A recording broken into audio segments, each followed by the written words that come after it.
इतिहास गवाह है, बारूद का ढेर जब बहुत बड़ा हो जाता है तो उसे तबाह करने के लिए सिर्फ एक चिंगारी काफी होती है।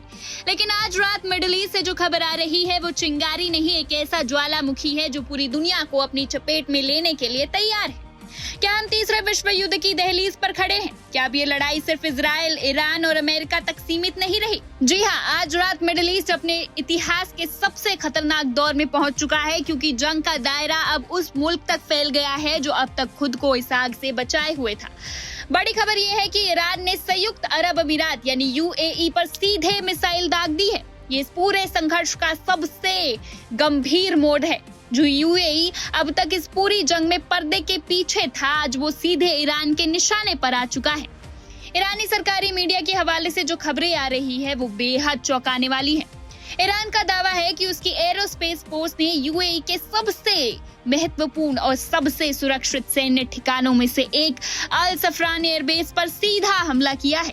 आइए आपको समझाते हैं कि ये अल सफरान एयरबेस आखिर है कहाँ और ईरान ने इसे ही क्यों चुना। अबू धाबी के ठीक दक्षिण पश्चिम में स्थित ये एयरबेस यूएई की रीढ़ की हड्डी माना जाता है। पूरे खाड़ी क्षेत्र में होने वाले हवाई ऑपरेशंस का ये बहुत बड़ा केंद्र है। तेहरान का दावा है कि उन्होंने इस एयरबेस के विमान हैंगरों को, जहां लड़ाकू विमान खड़े होते हैं, एक बार नहीं बल्कि 2 बार निशाना बना। ईरान के मुताबिक इस हमले में उन हैंगरों को तबाह कर दिया गया है जहां खतरनाक मिराज 2000 फाइटर जेट्स और चीन के बने विंगलूंग कॉम्बैट ड्रोन तैनात थे। अब सवाल उठता है कि ईरान ने यूएई पर यह हमला किया क्यों? ईरान का आरोप है कि यूएई सिर्फ तमाशा नहीं देख रहा था, बल्कि वो ईरान के खिलाफ होने वाले सैन्य अभियानों में सीधे तौर पर शामिल था। ईरान ने खुलकर आरोप लगाया है कि उसके तटीय शहर यानी आइलैंड सिटीज बंदर अब्बास और रणनीतिक रूप से बेहद खास लावान तेल रिफाइनरी पर जो पिछले दिनों में हमले हुए थे उसमें यूएई का हाथ था।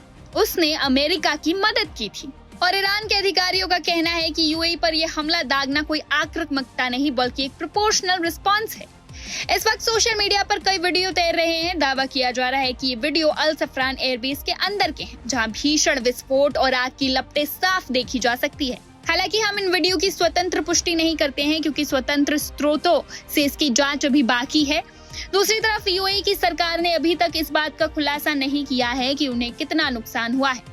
किसी के हाथाहाथ होने या जान माल के नुकसान की भी कोई आधिकारिक पुष्टि अबू धाबी से नहीं आई। लेकिन स्थानीय रिपोर्ट्स ये साफ कह रही हैं कि हमले के वक्त यूएई के एयर डिफेंस सिस्टम पूरी तरह एक्टिव थे। आसमान मिसाइलों को रोकने वाली इंटरसेप्टर गन से गूंज रहा था। ये बात समझना बहुत जरूरी है कि ये हमला सिर्फ एक देश का दूसरे देश पर हमला नहीं है। ये खेल को पूरी तरह बदलने वाली घटना यानी कि गेम चेंजर है। क्यों?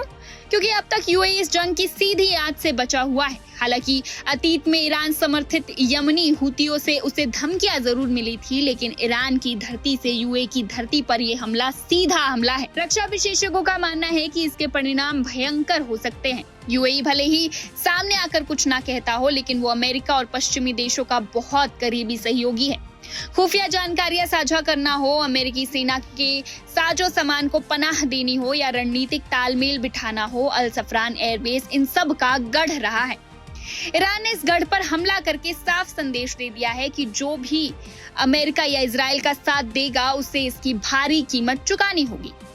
इस तनाव की कड़ियों को जोड़कर देखिए। कुछ ही दिन पहले अमेरिका ने ईरान के रडार ठिकानों और ड्रोन कमांड सेंटरों को निशाना बनाया था। इसके जवाब में ईरान ने कुवैत में मौजूद अमेरिकी सैन्य ठिकाने, खासकर अली अल सलेम एयरबेस पर मिसाइलें बरसा दी। और अब कुवैत के बाद यूएई भी इस बारूद के खेल में सीधे खींच लिया गया है। एक तरफ पर्दे के पीछे कूटनीति चल रही है।